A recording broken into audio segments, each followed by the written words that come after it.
really think you have a chance against us, Mr. Cowboy? Hey, mother... What do you like to do? Oh, I don't know. Play chess. Screw. Well, let's play chess. They give off to Jonathan Taylor. Jump cutting his way. Close to the goal line. He's in there. Touchdown. I-N-D-Y. Jonathan Taylor. Wheeler finds Quan from the logo. Here's Halliburton into the front court. Mishandled it, but gets a shot. Hits it. Hits it. John, I have never been better to be on the air with you here in Indianapolis, a place where so many of my dreams have come true. The Ride with JMV on 93.5 and 107.5. The Fan. Well, let me tell you about a little Friday here we got for you on The Fan. Couple of things. Bud Light Blue Friday, per usual. We're on the South Side, one of our favorite places, and consistently I get from folks, hey, you're never on the South Side. Hey, you're always on the North Side. You're always in Hamilton County. You're up always in Fishers. You're always in Noblesville, always in Westfield. Why not the South Side? One of our favorite places would be Whiskey Business off of Southport Road. Here we are, 65 in Southport on the South Side, and this is where we're giving you an opportunity to win Lions and Colts tickets coming up for next week, getting you set for this weekend. I was going to say tomorrow, in fact, but obviously there's no IU football coming up tomorrow. There is football tomorrow we shall discuss, but on Sunday you've got the Colts and the Jets, and we'll help get you there as well with a ton of folks that's going to join us here and your chance to win those Lions and Colts tickets while we're here. And I have to tell you that we bail at 5:30 today, or at least I don't bail at 5:30. This show is done at 5:30. The Colts happy hour is coming up after that, and then you've got Pacer pregame. 7 o'clock that start. This is an Emirates Cup game for the Pacers later on tonight as they host the Miami Heat. And some former IU flavor going on there with Khalil Ware and Thomas Bryant's a part of that roster as well. And this is an in-season tournament, an NBA Cup matchup for the Pacers and the Heat. So you're going to have the Boom Baby floor, which, by the way, looks absolutely fantastic. I don't know if you saw this or not.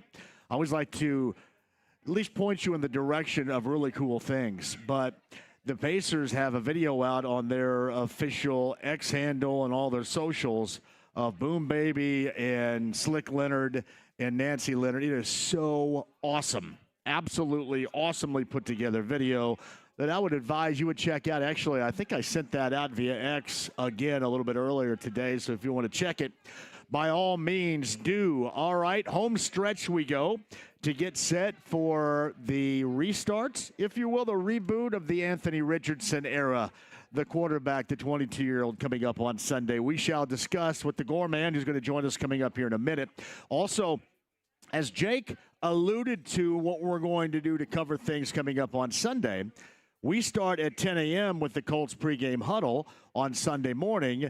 We're going to be at the back nine. The Colts are having a viewing party at the back nine coming up on Sunday, and we start there. That's me, Gorman, and Bill Brooks, along with Casey Valier from the back nine off of Morris and Drover. That's coming up on Sunday. That's where we're going to be for this away game and a viewing party for the Colts pregame huddle coming up on Sunday morning. And then keep in mind, in the afternoon, we go all day long, 93.5, 107.5, The Fan, 97.1, Hank FM with Colts coverage. And then The Fan breaks away at 4:30, I believe, is that time for Pacer pregame. And the Pacers and the Heat Part 2, which, by the way, is not an Emirates Cup, an NBA Cup matchup with the Heat on Sunday. That will leave us with 97.1 Hank FM throughout your Colts game day coverage on Sunday. So I'll consistently remind you of that over the course of the afternoon. And believe me, on this Friday, I know it's gray and ugly. It is November, but we got a lot to get to coming up. Bob Lovell, bottom of the hour. You got regional finals around the state coming up in high school football tonight. You've got the Boilermakers at home versus Alabama, which should be a humdinger. Got my thoughts on that coming up a little bit later on as well. And remember, Don Fisher, voice of the Hoosiers, 5 o'clock. And we bail at 5:30 from this show once again. Meantime, on the Andy Moore Automotive Group hotline, we're live at Whiskey Business on the South Side, I-65, Emerson, Southport Road. The Gorman joins us on the Andy Moore Automotive Group hotline. Hello, Gorman. Hello, sir. What a fine establishment you're at. A perfect place for JMV on a Friday. What is it? I'm telling you, you're right in Valhalla right there. What is it called again? The whiskey what? The Whiskey Business is what it's called. Whiskey Business. Buddy. South Side, Buddy. Southport Road. It's a happening joint. Yeah, you're more in the liquor business than the radio business today. I don't blame you, John Boy. You're at a good place today. You know what? Here's an irony. Or maybe it's a coincidence. I guess I couldn't define it as an irony. A coincidence that I'm drinking an ice-cold Bud Light. It's a Bud Light Blue Friday.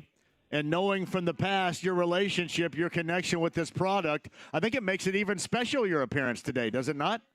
Oh, cha-ching. That's all I see are those big dollar checks coming in for a little national those residuals for Bud Light, and it went 2 cycles, John, in the commercial world of Hollywood. You want to get as many cycles as you can. It went 2 cycles, and then PETA stepped in and said, that kind of looks like abuse of animals with the guy getting shot out of a cannon going up the backside of the elephant. So they took it off the air because of PETA. So basically, PETA cost me some big-time money, John. I was about $80,000 in at that point on that commercial. So PETA got that commercial removed from rotation because you got shot into the elephant's rear end?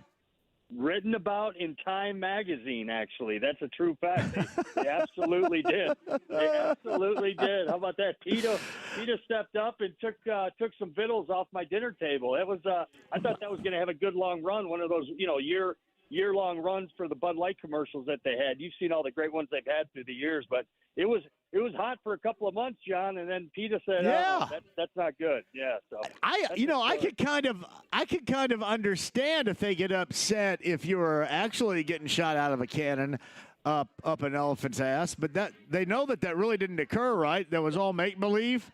No elephants or their rear ends were harmed in the commercial being produced right there. They show the elephant's trunk going way up in the air. They get the animal to blow, real hard. So it looked like it, but yeah, they said it sent the wrong message, John. And I swear it was great. And that thing was like a movie. That was like a week-long shoot to do that 1 30-second commercial. It was about 5 days actually, which was a lot of fun. They had me hanging. I was getting hung from the rafters and stuff with all these wires and everything, and then having a camera. I'm holding the camera while they're flying me around, and they're like, "You drop that freaking camera, it's going to be $250,000." So it was a lot of fun doing that commercial. It can be Googled at really quick Bud Light elephant's ass if you want to watch it. Yeah. Is that really? You can't Google it there. That's why I tell everybody though. Google it right now.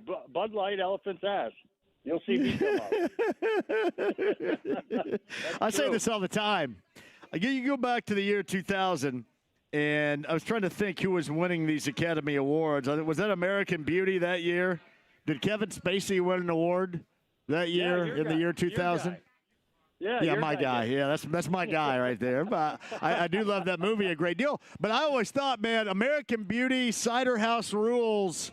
But why not Gorman? Why not Gorman in this commercial, man?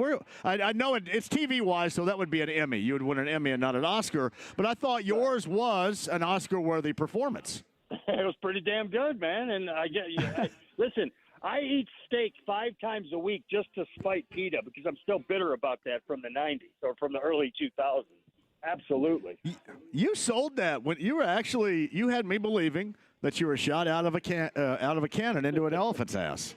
That was awesome. Yeah, that was. Listen, everybody always talks about Christian Bale and how great he is and how he dives right into every role that he plays. I thought that was you. You're very Christian Bale-esque right there.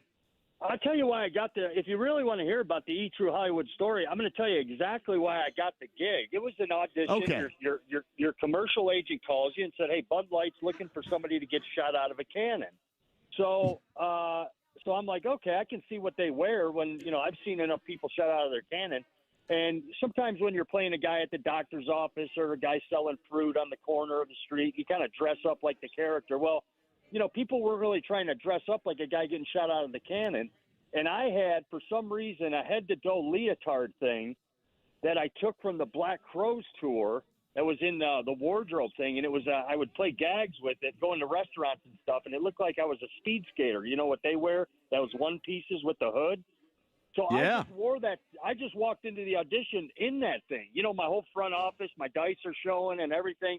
You know, but it is what it is. If you want the gig, I go and sign in. I sit down there for 20 minutes, or like Jeffrey Gorman, I go up. I go through the audition. They call me back. They said, "Don't wear the suit. Just come back." Without the suit on, and that lasted 5 minutes, and they go, "Congrats, you got the gig." Man, that was pretty fun. I'm telling you. Yeah. That's a piece of work right there. That's well done. Was that your crowning achievement in acting, that moment? No, it wasn't. It wasn't. Well, I mean, listen. I understand. I don't mean to downplay the fact you've oftentimes co-starred with Lorenzo Lamas in feature films, but I'll say that was one of my more lucrative ventures in Hollywood was the commercial of that one. I had that one, and I had an HT Hewlett Packard commercial that also did well for me in a Coors Light too. So those were the big ones that kept some food on the table in the early days. Indeed, you can find it on a Bud Light Blue Friday. Look up the Bud Light Elephant's Ass commercial, and you'll see our good friend right here, Gorman, doing the best work of his career. Listen, there's so many people bored that are listening right now, and I'm sorry about that, listening to my commercial stories. But I got to tell you, I'm hearing that you and Hagen are going to see Morrissey next week or whatever. Is that true? We are, buddy. Yeah, we're going to go see him. Provided he's there, I think you got to make sure he gets on stage before you actually say you're going to see him, right? He could wake up crotchety and maybe not feel like playing. You never know. You want some more E-True Hollywood stories with Morrissey? Please, yes. Getting ready to go to Japan. Doing rehearsals in Los Angeles. Getting ready to go to Japan with the Black Crowes for about a month over and doing Japan, Australia, New Zealand. So we're staying at the Sunset Marquis in L.A. And I see Morrissey drive up underneath where I'm parking my rent-a-car underneath the Sunset Marquis Hotel. Morrissey drives up in a Mustang convertible. I stop with my jaw open. I'm like, no way. So I'm kind of staring at him and his bodyguard that are driving. And that was 1992, John. And in 1986, I went and saw the Smiths on the Queen is Dead tour. So I had been a fan forever. And this dude was always that mystical, sort of character that he is. And, he's out there from left field, but at the same time, he's smart as a whip and he's like Oscar Wilde. And so I had a little infatuation with him. So I'm staying there at the Sunset Marquis for 2 weeks, and he was there at the same time. So every time he'd drive in, I'd give him a wave and just keep going, and hopefully he'd say hello. And one time his bodyguard, after I waved to him, said, Morrissey would like to meet you. Would you like to have meet at the pool this evening and sit down and have a beer? And I was like, abso-frickin-lutely. Are you kidding me? So I went and had about an hour sit down at the Sunset Marquis, bar restaurant area next to the pool with Morrissey, and I was asking him questions about his early upbringing. He's asking me what life was like growing up in the United States, asking me about how close is Indiana to Michigan because he had the infatuation with James Dean, and it was amazing, dude. And the band who I was working for didn't believe me because they all knew who Morrissey was, and I'm like, hey, I'm sorry, dude. Don't call me, don't ask for me, nothing. I'm going to sit with Morrissey for an hour. And so the band couldn't believe it, and they literally had to come down out of the rooms and walk by the pool to see if I was lying or not. It was great. I'm telling you, you and Lorenzo, I may have messed that up. Sorry about that, Dad. The girls just got here, by the way, too, while you were talking. To you and Morrissey, you and Lorenzo Lamas, you and Michael Ironside, you're a who's who. Who's who, right? I mean, you hung out with Jester from Top Gun. You were a supporting role player in a feature film. With Jester, that's incredible. Yeah, how about backstage with Lemmy in Copenhagen, Denmark, for Motorhead? I mean, we can go there, John. We can go there. How about this one? You want a good one? How about smoking hash with Joe Cocker at a festival? You want that one? Yes, right. Did you smoke some hash with Joe Cocker? Did you? Well, let's just say I did not, but I was in the circle outside of his trailer. That's how it works. No, you didn't. With the hash was going around, but I didn't say. Yeah, I'm sure. Yeah, you just said no. I'm sure you did. Hey, here's Joe Cocker. Yeah, I just said no. That is the world-traveled and incredibly famous Gorman on the Eddie Moore Automotive Group hotline. Hey, let's get down to business. We had a change in quarterback over the week, right? That was a big damn deal back on Wednesday, and a reboot of Anthony Richardson Sunday coming up against the Jets. What do you think?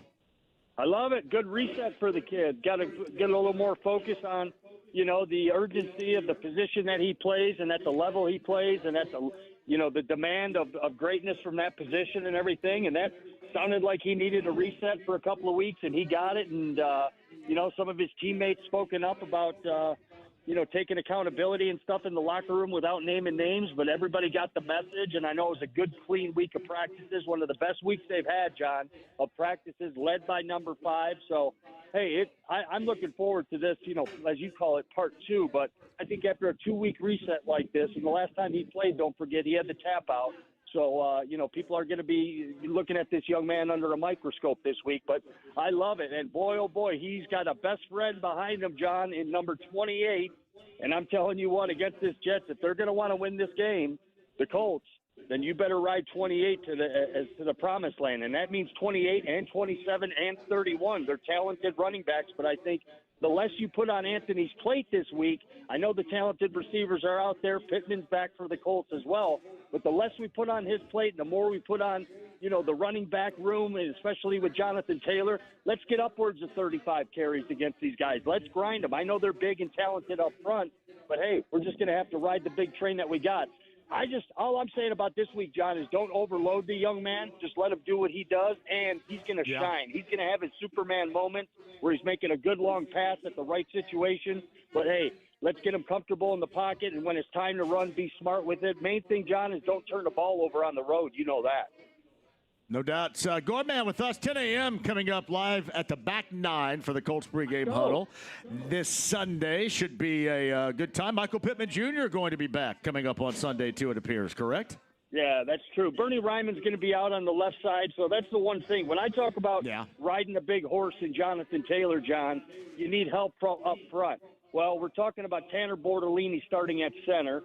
All right, we're talking about Marshall Tucker as Matt Taylor likes to call him. Dalton Tucker over at the right guard position. At the left tackle now for Bernie Ryman's Gonsalves. So you got 3 rookies that are starting against a very experienced front of the Jets. So we're going to have to ask a lot of these rookies this week.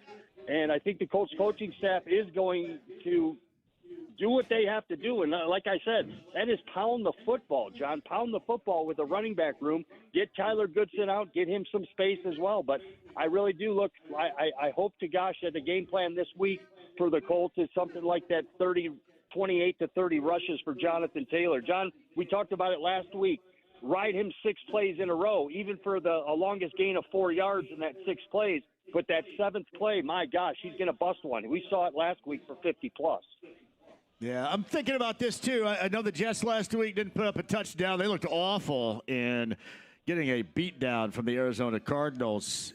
You think about this at home and what's swirling going on around New York with that team, you would have to think you'll probably have to battle a bit of a bounce back, too, from the Jets. A little pride factor at home against the Colts, maybe prevailing after what took place a week ago.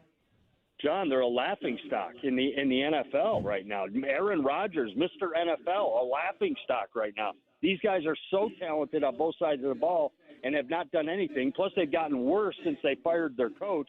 And here's the stat that Matt Taylor dug up that I found shocking that I'm going to give to you. He has Devontae Adams on one side. He's got Garrett Wilson on the other. And can you tell me how many games ago when the last time Aaron Rodgers threw for 300 yards in a football game, John? Can you tell me how many games ago that was? Let's see, 30.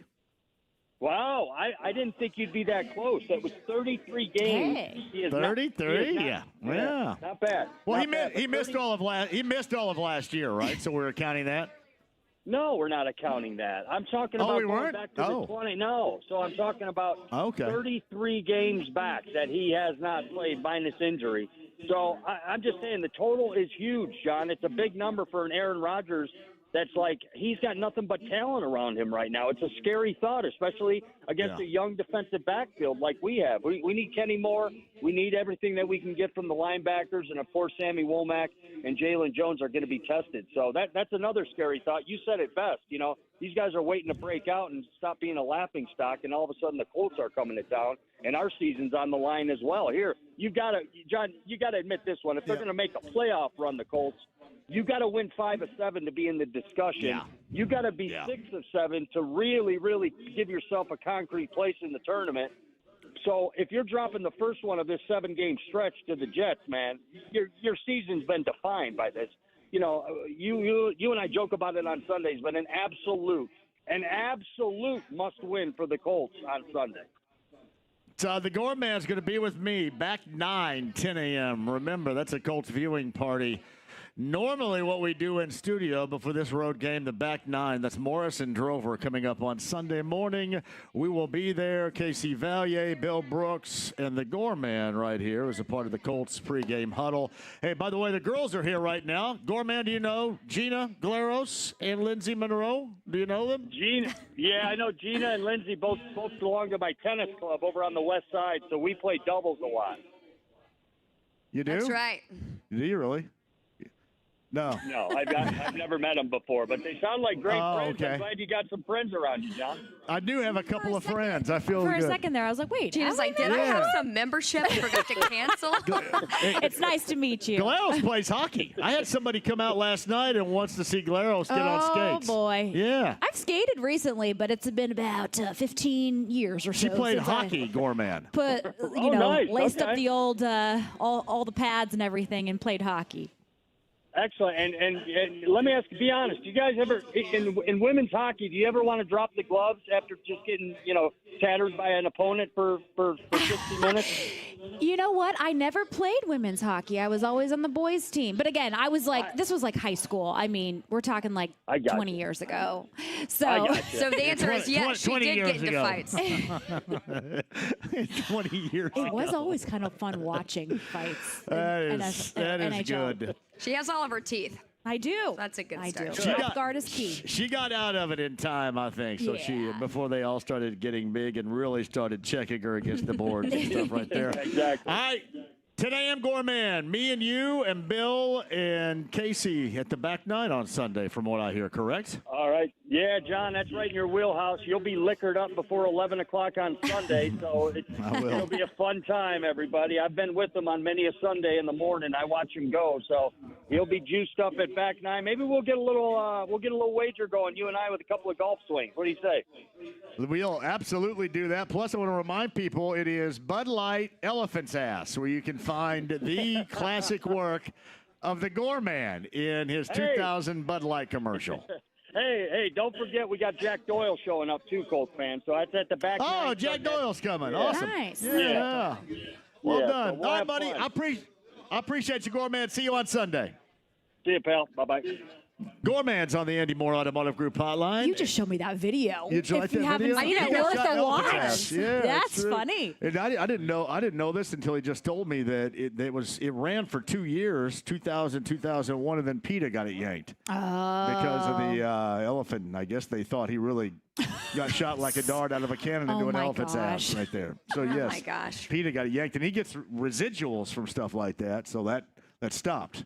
Right there with the residuals from that. It'll always be on the internet, though. That is Gina right there, everybody. Say hello to Gina. Happy Friday. Lindsay Monroe of Channel there. 13 is here, too. Hey. Nice weather. Well done with this. That's why we're indoors. And depressing, no doubt about that. You guys going to hang the entirety of the time? Yes. Yeah, we'll be here. 5:30, we make the transition to the Colts to the Colts happy hour at 5:30. But we got a lot for you. I'll explain on the other side. Let us take a break. Remember, Boilermaker fans, I know that you're tired of the football season. Hoops got a big one with Bama coming up later on tonight, and we'll hit that coming up a little bit later on as well. I know high school footballers are out. The regionals around the state of Indiana happening this evening. That is going to be a busy time. IU football off this weekend. They get Ohio State coming up in Columbus next weekend. And, of course, We got a lot considering both the Colts and the Jets on Sunday and the Pacers tonight and the Pacers on Sunday. Shall explain with the ladies coming up on the other side. Whiskey business on a Bud Light Blue Friday. Lions Colts tickets we shall give away, so join us out here for all the fun on a Bud Light Blue Friday. The stream, the app, you can check out the ladies right now if you want to inside the AAA membership lounge via YouTube Live and 93.5 and 107.5 The Fan.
Ride with JMV. Let me have a Diablo sandwich, a Dr. Pepper. Make it fast. I'm in a damn hurry.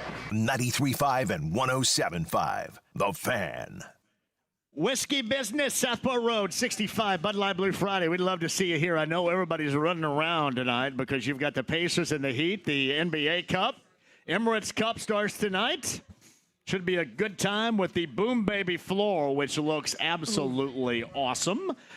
Ladies are here right now. Are you going? Gina and Lindsay, I believe I'm going. I believe so. That'd be great. I believe I am going. You said you have a couple extra Well, tickets. isn't that weird? That's weird how that happens. See, I had dinner know. plans tonight. My best friend and I are going to dinner. Well. And now you're just waving those like a I know, that's carrot just in what I front do. of I'm just such a crank. Such a crank is me right here. So when Lindsay's here as well, we should say hello. Yeah, Just hey there. Quick look at the weather. Is it going to be like this crap all weekend? It is not. Okay, no, great. it's going to look a little better tomorrow, but it's still going to be kind of cool in the 50s. But, the average high is like 50, almost bordering 49. So this is kind of where we're at in the season. This is definitely stank, and stunk happening right now. Ladies, back to you in a second on the Andy Moore Automotive Group hotline. Bob Lovell of Indiana Sports Talking every Friday, talking high school sports and more, brought to you by Express Pro Tire and Auto in the 13th Central Indiana. Joe Childers run locations. Bob, we've got a big regional final Friday night around the state of Indiana, don't we, buddy? We absolutely do, and I'm a little disappointed that you preview me by saying stink, stank, and stunk. So, Well, I'm sorry.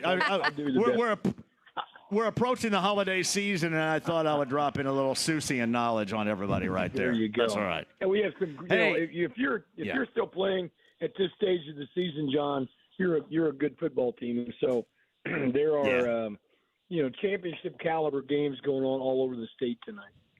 Well, in the area here, Westfield, Fishers, LN, who's had a storybook campaign so far, in Brownsburg, and Center Grove and Warren Central. I don't know if you were going to cobble that list together, Bob, at the start of the season back in August, if you could find 3 better regional games in Class 6A than those right there. That's solid. You sound like you're trying to take over my show, for heaven's sakes. I'm trying a lot. Well, I used the word cobble, so that's going back to a little bit. Yeah, that's impressive. There are, I think, quite frankly, if you look at those teams that you mentioned, every one of them is capable of playing for a championship. I mean, they're all championship caliber teams, and so I think it underscores how important these games are. I mean, Center Grove has gotten better and better each week. I think the Brownsburg story, they're great, been ranked highly, have had a stumble lately. Fishers has been a team that wasn't on the radar for a lot of people and came back. And same thing with Westfield. Lose your coach, lose some good players, and all you do is come back and play at number one.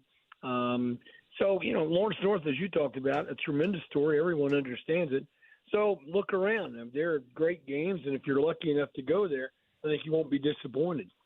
No doubt. 5A tonight as Bob Lovell breaks it down with us, the regional finals here on the Andy Moore Automotive Group hotline. The one in the area would be Decatur Central, just off of 67, 7:30 tonight versus East Central. East Central's been up a class, but, they're used to playing tough competition. There's no doubt about that, and they're used to being highly successful. So this is common ground, certainly, for East Central being this high in the regional final. But Decatur Central brings it, do they not? Well, they really do. And, it's an interesting story. You talk about East Central has dominated 4A the last few years and bumped up now to 5A and continue to keep winning, playing a schedule with some Cincinnati area schools interspersed throughout the year. And so it clearly benefits them. But Decatur Central, I think they're playing their best football right now. Lost their opener, but have been solid. Must be good. They beat my Quakers last week, so they're a good football team. And I just think that, I'm looking at this from a global perspective, if you will. I'm not sure who the favorite is in 5A right now. I'm not sure there was a favorite going in. I don't think anything has changed. Valparaiso's playing great football. So is Merrillville.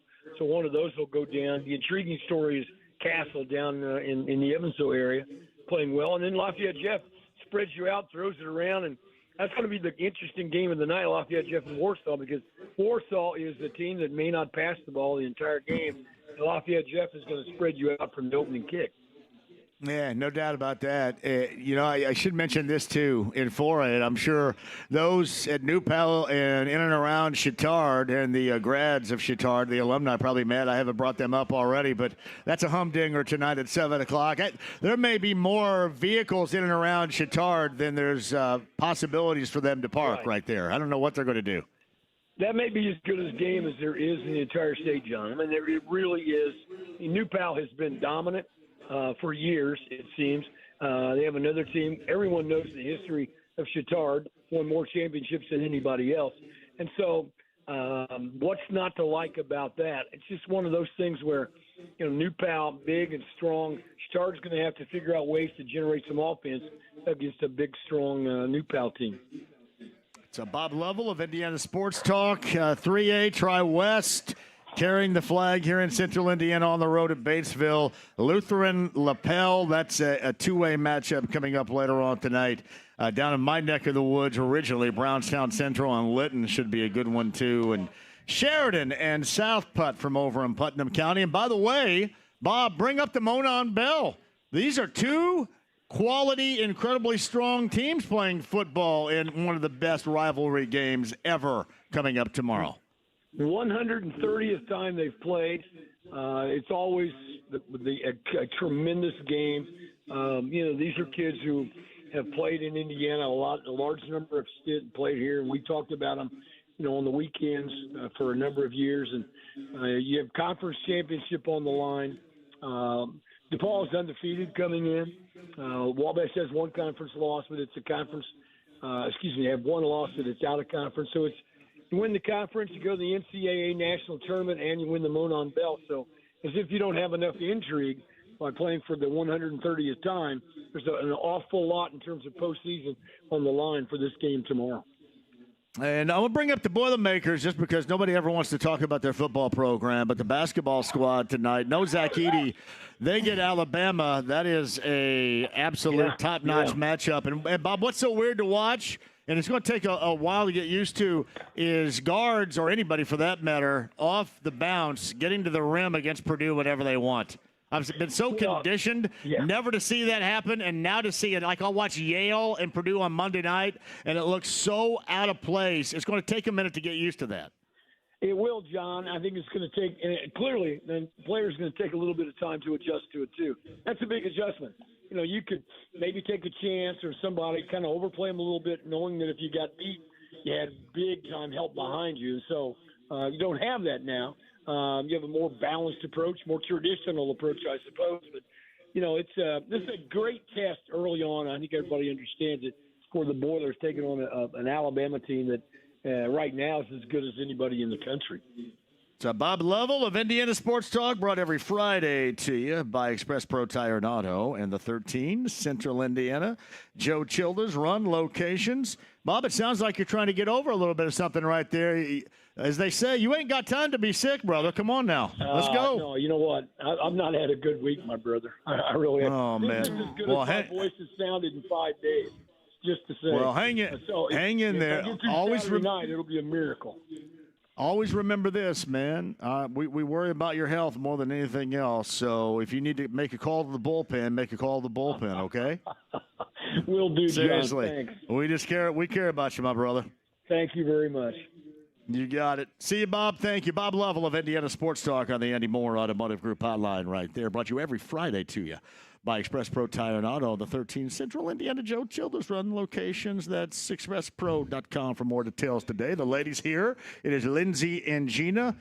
This weekend's got a lot going on for us. Yeah. Now that you guys are going to miss the game tonight. No, I'm just curious. So, I don't have plans. I didn't commit to anything. Yeah, well, Lindsay could go. What are these seats you're talking about? No, Johnny's not sitting in any bad seats. Let me tell you that. The invitation. Never mind. It's like where they stick the extra media people like way up in the rafters. Like you have to like sit way up there.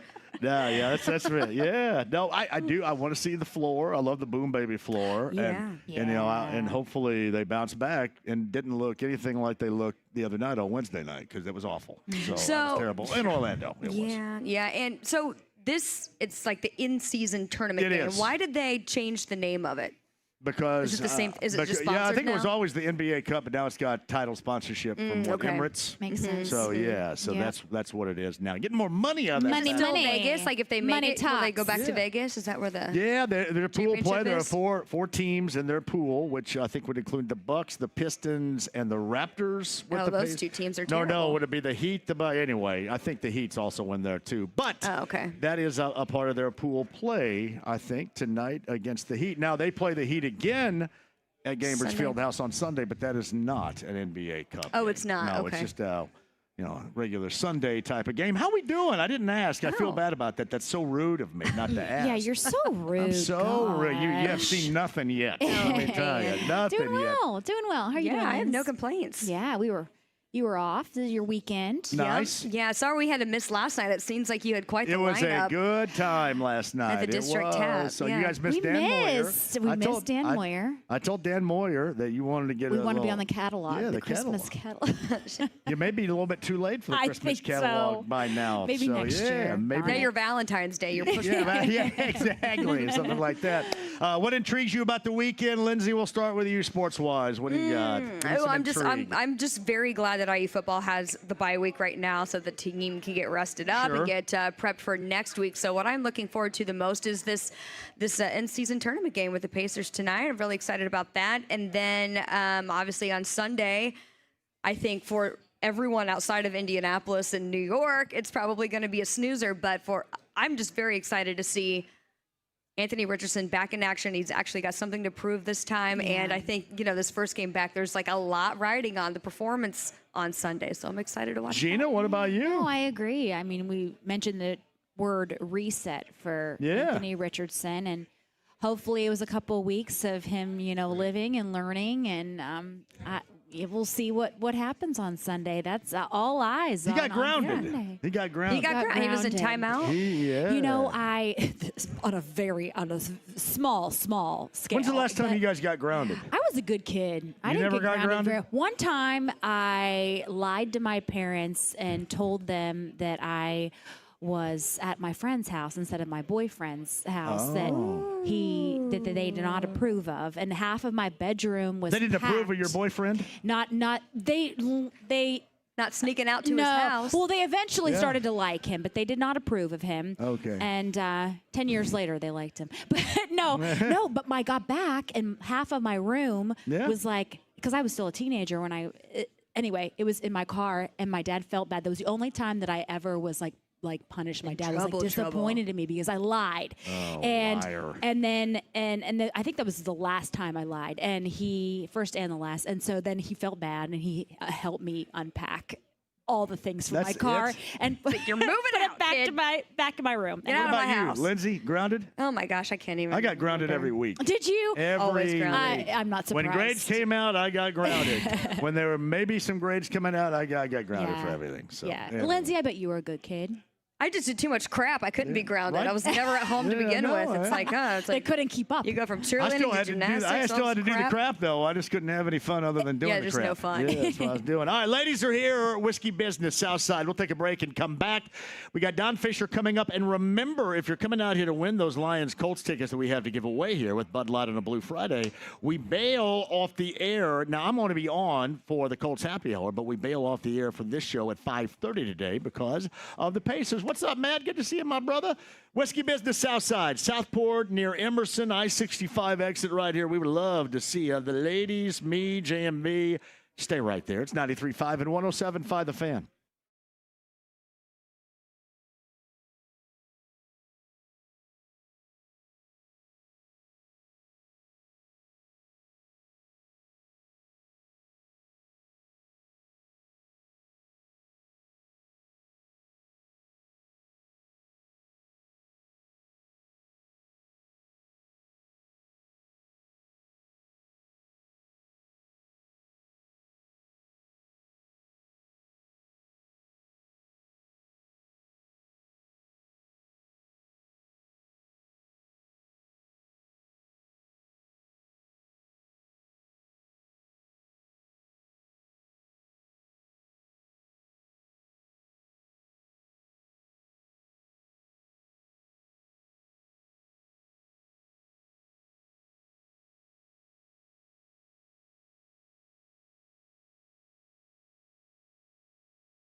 The Ride with JMV. Look at all those ding-dongs. 93.5 and 107.5. The Fan.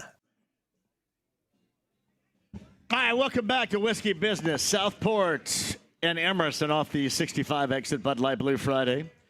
Lions Colts tickets. That's next week, of course. Anthony Richardson gets the start once again. A reboot coming up on Sunday on the road with the Jets. I'll help get you there. Colts pregame huddle begins at 10 a.m. And a shot for you guys to come out. It's a road game, but you guys can still come out. We'll be at the back nine. Morrison, Drover, me, Gorman, Bill Brooks, the former Colts wide receiver, and Casey Valier. We'll do our Colts pregame huddle. And a little watch party going on off of Drover at the back nine coming up on Sunday. We would love to see you there. Gina Galeros and Lindsay Monroe, the ladies, join us here on this Friday, a Bud Light Blue Friday. Anything we want to add here we made it to the weekend. We were talking about this big match tonight, right? Oh, the fight. What's his name? Jake Paul or Josh Paul? I think what's it's his name? Jake Paul. Jake Paul. A youngin'. And Mike Tyson. Mike Tyson. Who do we Tyson think? just kicks the absolute crap out of him. Wouldn't that be funny? I do too. I just love this picture of like Jake Paul when he was like a toddler. Yeah, exactly. And Mike Tyson's like, little kid. This is going to be great. I'm assuming that you guys will you guys have that on here later on tonight? I'm assuming some. I don't know if you will for sure. It's on Netflix, I believe. Oh, is it a Netflix show? So Yep. because normally that's not quite pay-per-view, I would guess, right? I don't know how You that have works. to have Netflix? Well, I think So, whoever yeah. pays the most for the rights of it gets to have it on their network. So. Yeah. How old's Mike Tyson? 60 years old? Oh, So, Gina, go yeah. to the Google machine. 60 years old is Mike Tyson.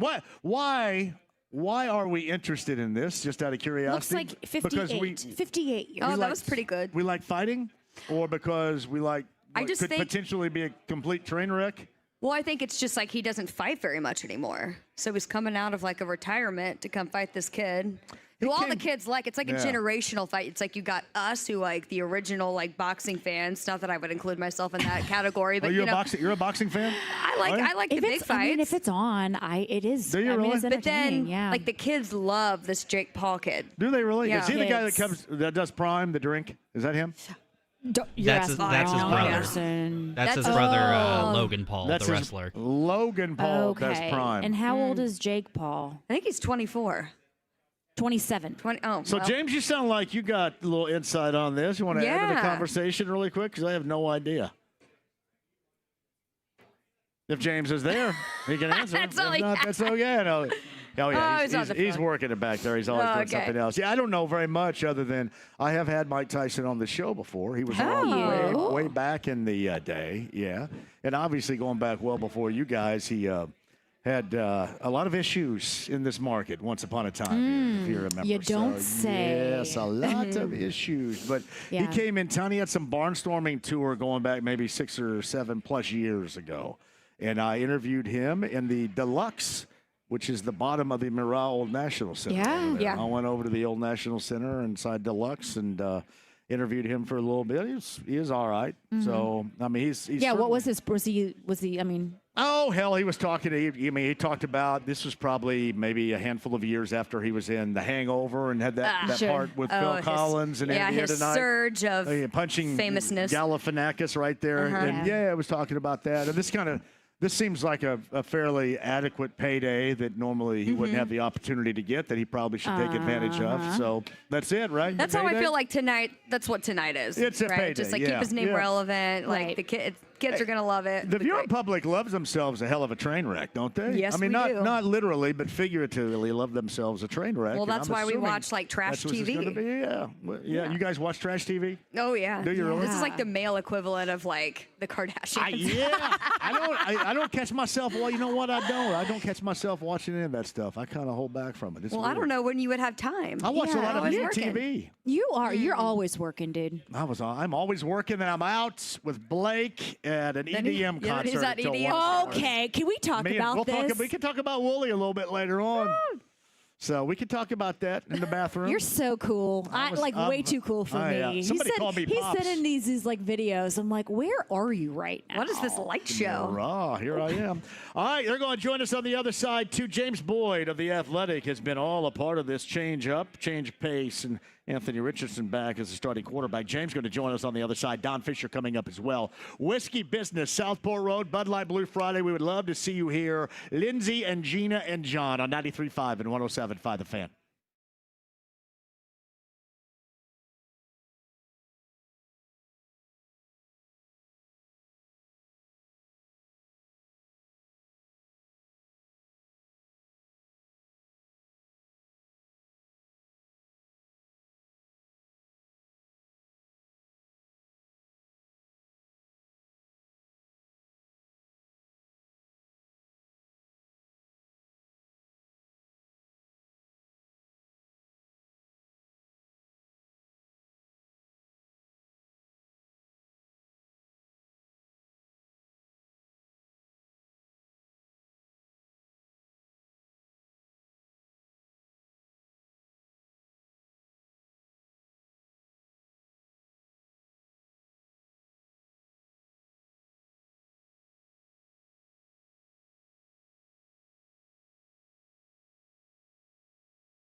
The Ride with JMV. Dude, most metal.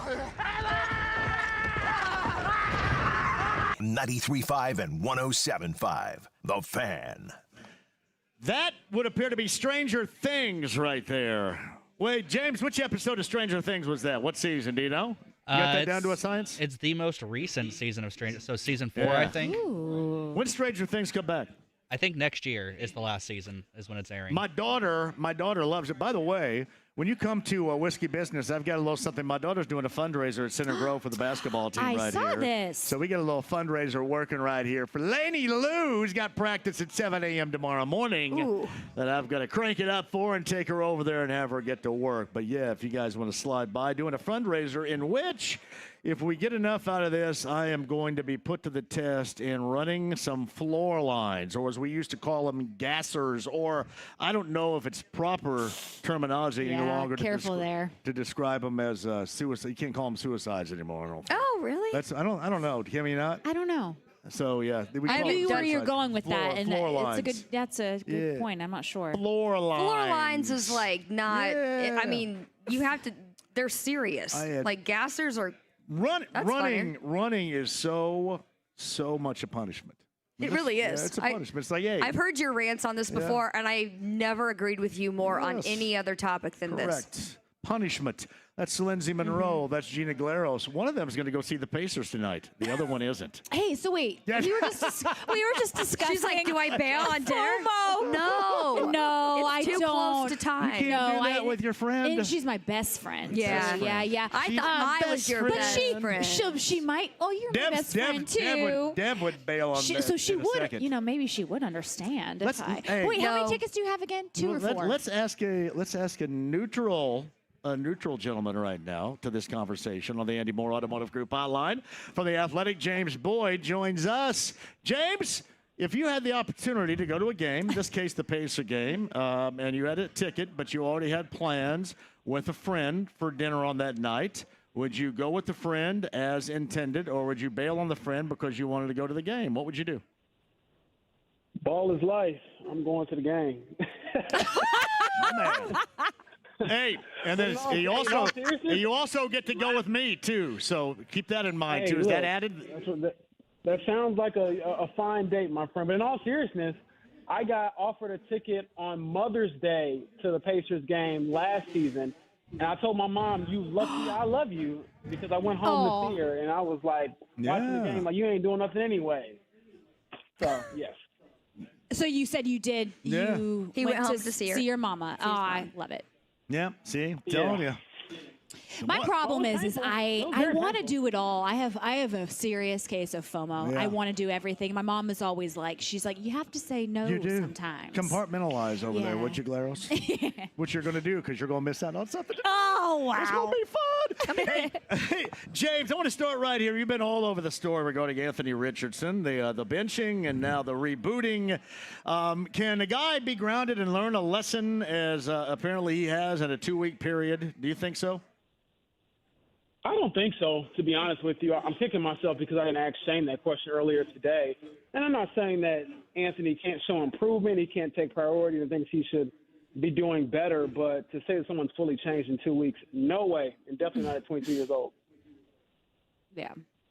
Go ahead, Lindsay. All right. So, the decision's been made whether he's ready or not at Piers. I mean, he's starting. And so I think that the offense has to completely kind of rethink, we liked him initially because he's so athletic and he's got these amazing passes that, he can just throw so far and, accurate or not, he can throw far. So we're just taking that, we're reeling in the pass game and we're focusing more on the running game. So do you think that would be a good strategy? And do you think they're going to be able to completely kind of change the way their offense works, focusing more on the run game this week?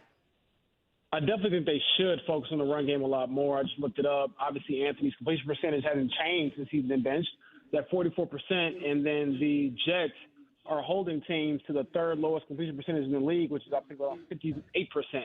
So basically, if you're passing against them, you're not completing a ton of passes to begin with. So yeah, you do have to lean more into that run game, get some pressure off of AR, and hand the ball to JT. What's crazy about Jonathan Taylor is that I believe I did the splits. He's had over 100 carries in the first half of games this year, and only 18 in the second half. So use the guy in the second half of the game, please. Well, James, they've had him in a glass case, honestly. I mean, they drafted him to do all these things, and then they hold him back offensively, at least most recently from doing, these things of running the football because we're afraid he's going to take hits and we're afraid of injury. And once you do that, he's not the same guy that you had intentions and designs on when you drafted him. So, to me, if you're going to turn him loose to see what you really have, you got to turn the dude loose. That's what I'm saying. I look at it like if he can't be the guy because you run him and he gets hurt, then so be it. But you can't change how you were going to coach him because he's been injury prone the first 2 years of his career. You would hope that changes. But again, if he isn't the guy due to injury, he just isn't the guy. But you can't, play scared. Scared money don't make no money is kind of what I grew up on. So you got to, yeah, bet I love a little that. bit. Yeah, and I mean, the whole team has to kind of rally around this. We know that obviously that's going to be the weak spot. It's like, what kind of offense are they going to run? So how do you think, the defense is going to step up in order to, hold the Jets so that we could see, some pretty close gameplay this weekend? That's the thing that is weird about this Jets game and this Jets team. Like, they're on paper very talented, but in reality, you're like, man, they're trash. And so you don't want to become the team that allows, Devontae Adams to go off or allows Garrett Wilson to go off and things like that. Mm-hmm. So we'll see how it goes. But I do think that the defense, as they've done the last few weeks, got to take the ball away a little bit, give AR some short fields to work with, and hopefully that can jumpstart the offense and kind of get you out of there, with the lead early, and then you can play in your solid game and kind of hang on. He is James Boyd of The Athletic on the Andy Moore Automotive Group Hotline, Whiskey Business, Bud Light Blue Friday. Sign up for these Lions Colts tickets while you're here as well. Southport Road and Emerson off of I-65 on the south side. James, you brought up last week in the Jets on the road against Arizona. They were a flat disaster. Do you think right now, even with Devontae Adams now with time under his belt with his new team, kind of new team, and, Garrett Wilson, the weapons that they have, including Aaron Rodgers, do they represent what we witnessed last week offensively? Because I'm assuming this is going to be something they'll try to prove was an anomaly from last week against the Colts on Sunday. But, what if, and I guess this is a big if, this is just kind of the way that they're playing offensively right now. What do you think? If it is the way they're playing offensively right now, then they're going to lose very badly and get booed at MetLife Stadium when we're there. So we'll see if that happens. But I definitely think that they're an offense that still in this locker room with the Colts has a ton of respect, on opposing sides. And so I think Zaire Franklin, put it, kind of perfectly, like, Aaron Rodgers is still, a guy who's been an MVP, who's been an all-time great player. So we can't just, look at the stats or look at what they did last week and say, oh, we're going to be fine. So, and again, if you look at this Colts secondary, when they faced better receivers in tandem with better quarterbacks, they haven't done that well. Like, yeah, they held Tyreek Hill to one catch a few weeks ago, but it's like they had Tim Boyle and Snoop Huntley throwing the ball. Aaron Rodgers is still, better than those guys, and obviously still, one of the better cornerbacks in the NFL. So James Boyd of The Athletic with us. Michael Pittman Jr. set to return. There's something else. Richardson was grounded for 2 weeks. Michael Pittman Jr. was yanked for a week because obviously his play was detrimental to what he normally is and really wasn't helping things out whatsoever with the team. So did he miraculously recover in 1 week? I know he wants to get out there. He's a tough-ass guy, but are we still talking maybe too early for him, even though it looks like he will return Sunday? I don't think so because he did practice in full, which is a good sign. He hadn't practiced in full since week 5 of this year, so it's been over a month since then. And so I do think that this is a good sign for him. Obviously, ultimately we'll judge him off of his play, but if he had come back and only practiced 1 day or 2 days, something like that, I'd be thinking, I don't know. But I think they're going to trust him, trust his body. But I will say this, man, like if he comes out again and he's just not himself, don't wait until the end of the game and say, oh, he's not playing next week. Don't play him at all. If he comes out and he's looking kind of sluggish, be prepared to play some other guys because even a guy who is as talented as Pitt, if he's compromised, he can't be himself. I would take a healthy Ashton Doolin or a healthy A.D. Mitchell or somebody else over a compromised Pittman. We're going to get I shouldn't say a lot, but we're going to get more than what we have seen, the variety of jump balls to Alec Pierce. I'm assuming Alec Pierce now may return with deep ball possibilities as far as offensive play calling is concerned. Absolutely. I mean, I go back to that first game of the season where Anthony threw that moon ball to Alec Pierce, and that to me is sort of the MO for those two players, is to get the ball down the field and let Alec just run. Last time I checked, I want to say he was like top 2 in go routes this year. So it's so funny. He plays football, no disrespect to him, but like his assignment is basically what you did as a kid, like just go long. It is. So yeah. That's what he does. Which is glorious. Hey, James, he's got the most glorious job anywhere because you're exactly right. All you did was go long. Go long and try to go over the top of people back then. Yes. There you go. It's James Boyd of The Athletic with us. What do you think it stands right now? I always felt that Chris Ballard had to have Anthony Richardson play well, and people believe that he does have a future long-term in the fashion in which they thought when they drafted him. Where's the world of Chris Ballard moving forward? Let's say both things don't happen, one or the other. You get Richardson playing well, but the Colts don't win. You get Richardson not playing well, but the Colts do win. Or any add of the two right there. What will keep him around, in your estimation, for year number 9? What has to take place here in this stretch run? I think for him to feel very comfortable that he can stay here and keep his job, and I don't think his job's on the line at all, honestly. Unless Anthony looks like a disaster. Then I think you have to question just the entire operation and what happened here. Now, Anthony comes back and it's kind of bumpy and, he looks okay. I think everyone is fine moving forward. But, again, if Anthony comes out and he is just, again, like the worst passer in the NFL, turning the ball over, not seeing the defenses, things like that, then I think you have to question everything here and really even question who's the quarterback next year here. I know that's the plan right now is for Anthony to be the future franchise quarterback, but obviously 2 weeks ago that wasn't the case. And so I think we just got to see more time on task for everyone involved, and Anthony just cannot be a complete disaster the second half of the season. And I don't think that he will be, because I still believe that the guy we saw last year in those 4 games is somewhere in there. But, again, it just can't be, like, all downhill on this roller coaster because everyone keeps calling it a roller coaster, man, but it's been down more than up after that week 1 game.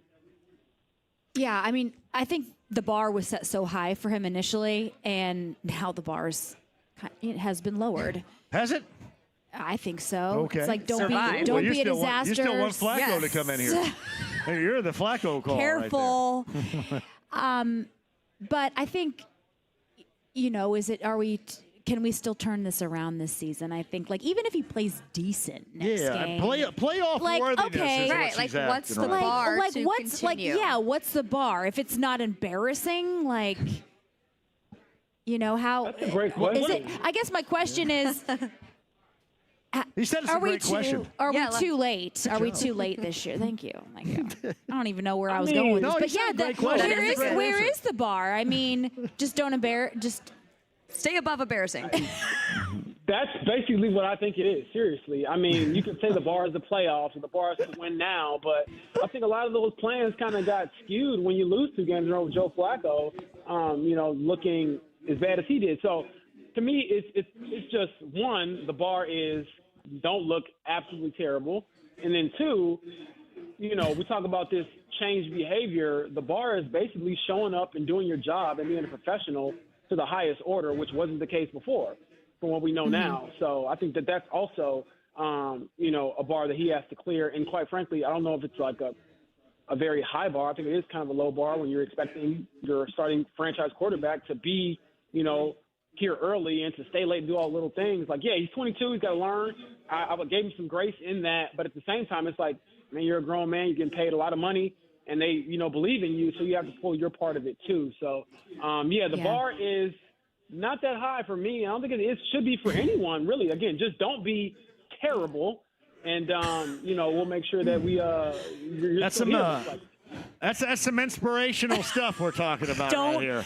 There's the locker room talk. Don't be terrible. Just don't be terrible. Well, I want to focus on something positive a little bit here. I mean, I'm thinking back to the 49ers when they brought Brock Purdy in, and it's like, oh, we've got this kid. He's going to suck, but, you know, we've got some other people who could support him. Maybe this team could be fine. And he comes in, and he's fine, but the team does well. There's been so much focus on this quarterback play. It's like, what is the team overall doing good that we could focus on for the rest of the season so we have something to kind of root for, even if the quarterback play is less than average? Like, what can we do as a team, or what can we look forward to as fans, rather, to support the team?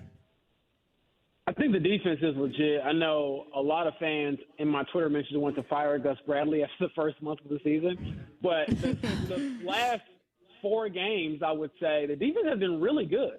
They've gotten off the field. They've, forced turnovers. They've given the offense short fields to work with. They've done these things.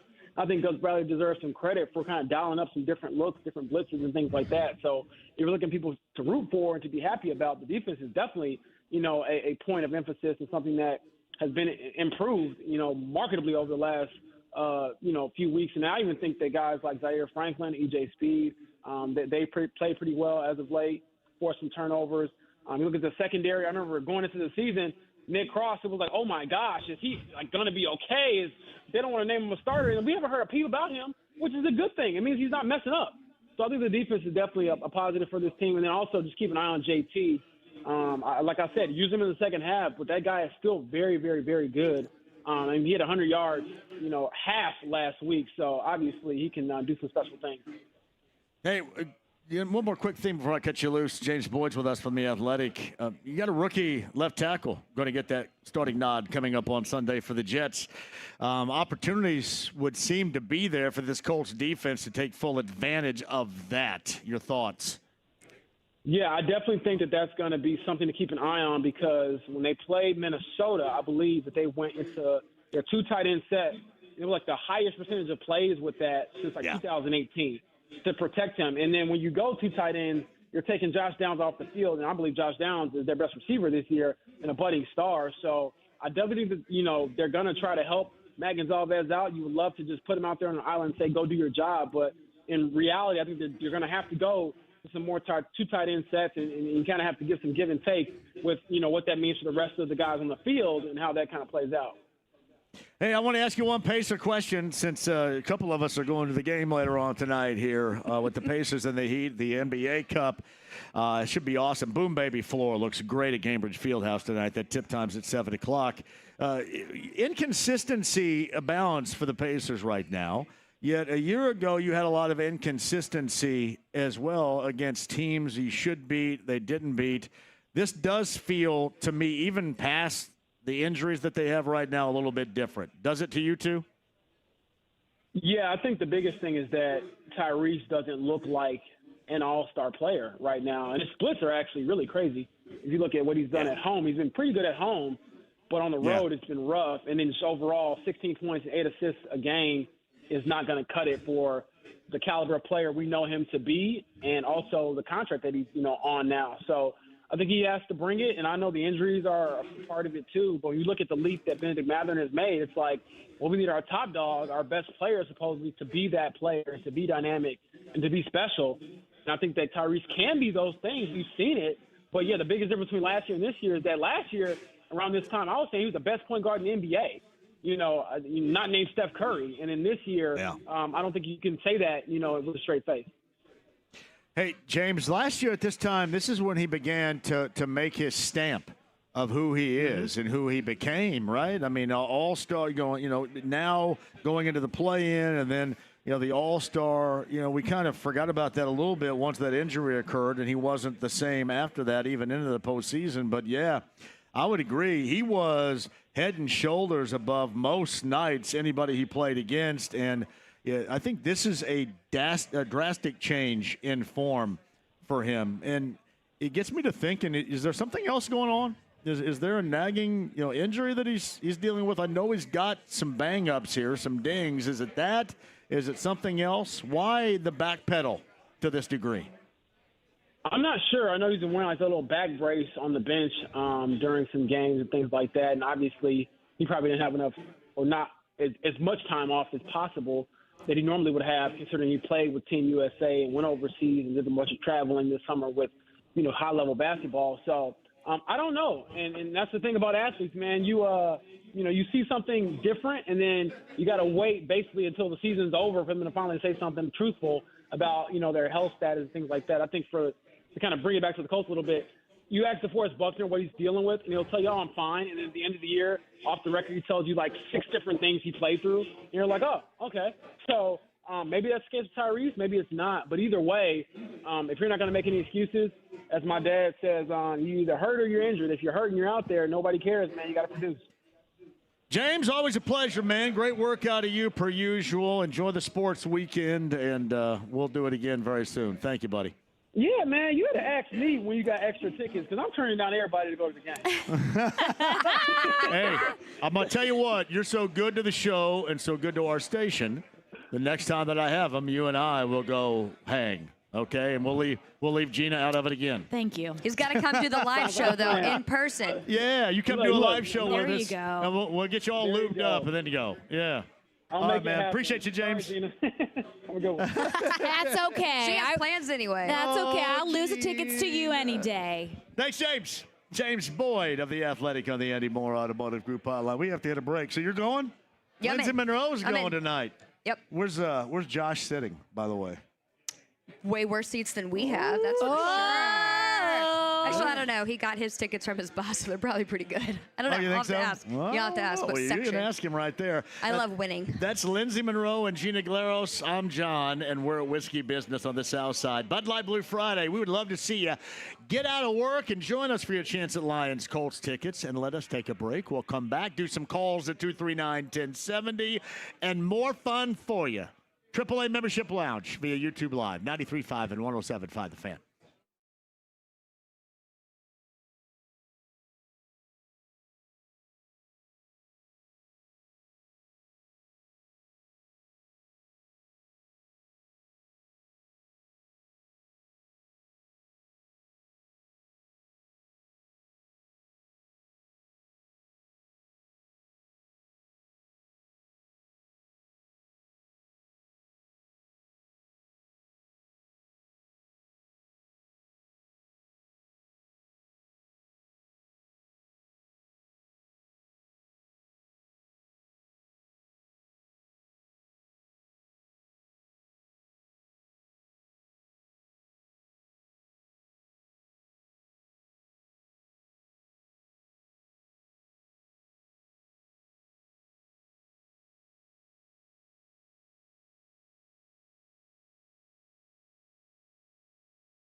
and the beat goes on. 93.5 and 107.5. The Fan. Hey, we are at Southport Road. That's Jerry Rafferty in the background right there. Hey, whiskey business, I'll tell you why. Why not? Coming up in a minute. The Flying Toasters. This is the 15th. Tomorrow night's the 16th. Yep. You guys know the Flying Toasters? Love the Flying Toasters. Them. Shout out to Brad of the Flying Toasters. They are going to be rocking the Paramount up in Anderson. Oh, about that? The Paramount in Anderson tomorrow night. Yeah, you got dinner plans again tomorrow? I've got 2 JMV takeovers left, and then a little freedom on Saturday night for me for about a month. Here I go again. Want to do more? Yes. Let's go, guys. Number 9 at 239-1070 for the Flying Toasters. They are a fantastic band. How many times have you ladies seen them? Only once. Only once? They played at my friend's wedding. Did they? And man, it was. What? Yeah.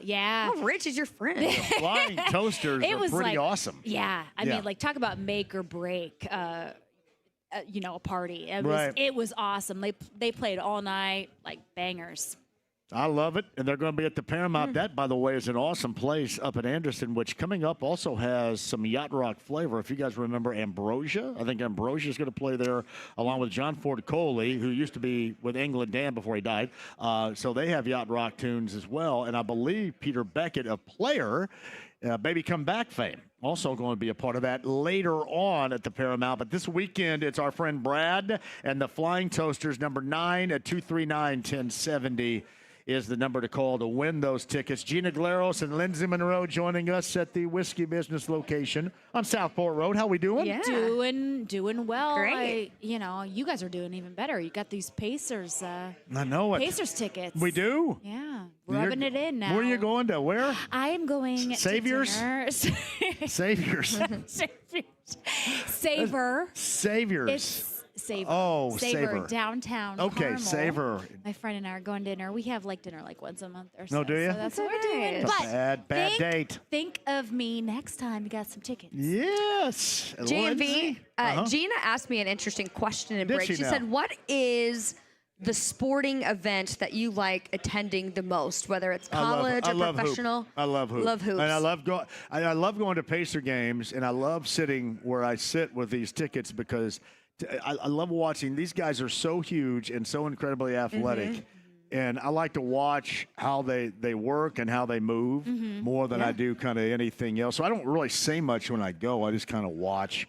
I watch what kind of plays they're trying to run and how they, if they isolate, who they're isolating against and why. And it's just when you get down, when they communicate, you can kind of hear them communicate too. I love that part of it. So I'm a hoops fan, big time. Yeah, I was actually talking to a friend of mine. We were talking about watching basketball, and I think sometimes when you're far away, I'm like, it's hard for me to figure out where the play is. You're trying to talk to people, but I've never sat so close and be able to see that athleticism and really their mind, that conversation that's going on. When you watch them on TV, it's one thing, and they're big. There's no doubt. When you see them in person, you go, oh my God, and then you see they're explosive, and I mean explosive, elite level athleticism is incredible. So that's your answer. I love doing that too, and I like to hear the dialogue going on too, because you can hear some of that too, both the good and the bad of it. I like to hear that. So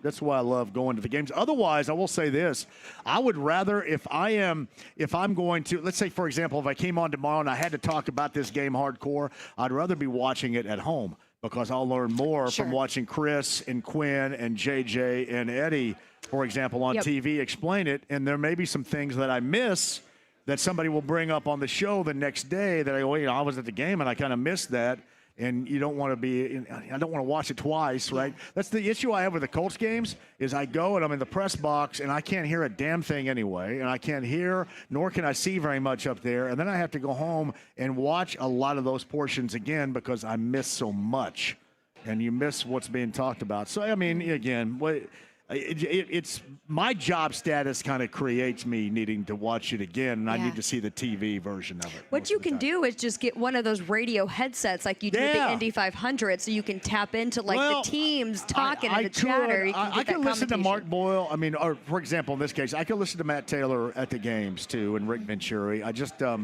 I just sit up there and you see the replays, and that's about it. So it's a little difficult. I have to go back and watch some of the stuff again because let me tell you this: the listening audience ask everything, absolutely everything, and I don't want to be, I was up there and I didn't know what happened, so blah. Yeah, that's true. Always kind of lame when you do this. Meantime, 239-1070 is Adam good to go here, James? At 239-1070. Adam, welcome to the show. How are you? Hey, how are we doing, JMV and group? Fantastic. Adam, how are you, buddy? Oh, I'm doing good on a Bud Light Blue Friday, except for I'm at work. But I just wanted to say that, this brings me back because the Jets are playing this weekend, and it kind of brings me back to watching Big Daddy, that scene where Adam Sandler walks a little guy into the bar, and the old man's sitting there, and he says, hey, what are you doing? Watching obviously I can't say it on the radio, but watching the piss-poor Jets, basically. All I know is I'm hoping the Colts turn it up this weekend. I know we've all been saying the same thing back and forth, same old song and dance, and I'm just ready for it. Hey, Adam, it's funny you bring this up because it seems like every year we have the same kind of information, just in a different subject matter, if that makes any sense. And we end up talking about the same levels of disappointment, but it's always a different disappointment. It's something else, and the Colts always find ways to reinvent it. So we got to talk about something we never thought, A, we were going to talk about, and B, we wish we weren't talking about. You know what I mean? They're very good at that for whatever reason. Yes. Yeah. I'm just also I gotta mention to you because I'm the runner. I called you and told you about the running, and you say it's a punishment. Well, my friend, it's a lifestyle. It's a hobby, but it's a lifestyle. I know. I couldn't get over the chafing of the nipples. I couldn't do that. That drives me nuts. You just got to put Band-Aids on there. I mean, I've heard it works. I don't know. Yeah. If you go to his family's Thanksgiving, you're running a 5K for sure. There's no way I want to. Running. Well, see, and Adam, for me, it's like, hey, John just got his grades. Go run. Hey, John's not making. Hey, John just made a mistake on defense. Go run. I feel like we're bringing up childhood trauma. This isn't just about running. John didn't get in before it was time to get in. His curfew violation. Run. I was told to run about everything, man. I had to run for everything. Hey, it's good to get out in nature and run, and it helps. It helps everything. It helps the mental state. It helps everything. I ran balcony laps. I have every single step of the Eastern High School gymnasium. Maybe that's what you did wrong. Yeah. You didn't go outside. Yeah, you associated I could have. They sent me to the bad balcony. They said, go to the balcony. They said, hey, horse's ass, go run to the balcony right there. We saw your grades. Hey, Adam, have a great weekend, man. Thanks for the call. See you, Adam. You too. I didn't get good grades. Did you guys get good grades? How bad was No, bad? they weren't good. I got great grades. I had figures. I was right before you were allowed to get above a 4.0, which is insane. Did you know that? What'd you get, 4.0? No, I was like a 3.98. And then now kids graduate high school with like a 4.5. I'm that wasn't even an option. How was that even an option I stayed above eligibility. They did not kick you out. Like eligibility was right here, and I'd be right there. Well, the great David Letterman, C's get degrees. Yeah, I've been good. C's are up here. My eligibility level is a little bit further down. The pride of Ball State University, C's get degrees. I like to run around, obviously, and have a lot of fun. I was rarely at home, but we were either at practice, at games, or at somebody's house doing what we do. And it was a much different time, and we were kind of cut loose and allowed to do it. I mean, now, I give you a great example. With my kids, I know what the hell's going on 24/7, 365. My mom still has my mom all the time will tell my kids, oh, he was so good. He was always home. I go, yeah, he was. That's what she knows nothing. I was so good at getting past that stuff. But do you track your kid's cell phone? I do not, but they just they know where they're going to. If they're not there, it's their ass. They know that. That's right. So and then I went to this EDM show with Blake just to feel that thing out. Pops. Some guy called me Pops in the bathroom. I said, yeah, I'll show you Pops right here. Then he offered me a drink out of this bottle he pulled out of his pants. I go, cool. I don't know where you made that. How did that happen? Blake How'd you go? likes EDM. This is your son. Yes, Blake's my son. Likes EDM. David Guetta, Calvin Harris, for I love example. them as well. Yeah. John Summit is kind of a new guy that's really good. I was trying to think some of the others, and then they get harder core, Skrillex, Steve Aoki, all these guys that play at the Snake Pit. Like the Chainsmokers. The Chainsmokers. He likes that. And this was a little, yes, Griffin's another one. Wooly is kind of cut from that cloth, but just probably a little bit harder core. Yeah.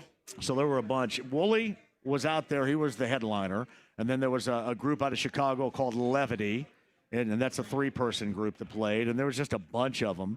And, they all had a similar sound and all tried to make that same sound. But when Wooly got up there, he came with a light show. He came with a laser light show and all that, too. So, yeah, Blake likes that. I listen to some BPM all the time with him in the truck. I do like John Summit. We'll say this.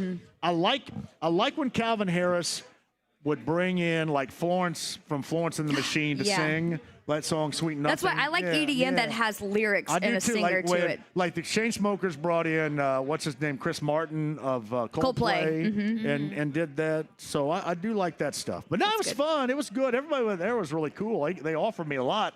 I declined most of it, but it was a good time. If only they did like a matinee EDM show. They always go on like 1 o'clock in the morning, and that's just crazy. 1 o'clock in the morning on a Wednesday, which it was. No one right has there. jobs. Lindsay and Gina, there's no doubt about that. Whiskey Business, Bud Light Blue Friday. We would love to see you here, a little over 15 minutes away from the voice of the Hoosiers, Don Fisher, who has basketball responsibilities coming up tomorrow. We'll talk about that and more coming up. Sit tight, 93.5, 107.5 The Fan.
The Ride with JMV. It takes him a second to get on the stool because he's under 5 feet tall. 93.5 and 107.5. The Fan.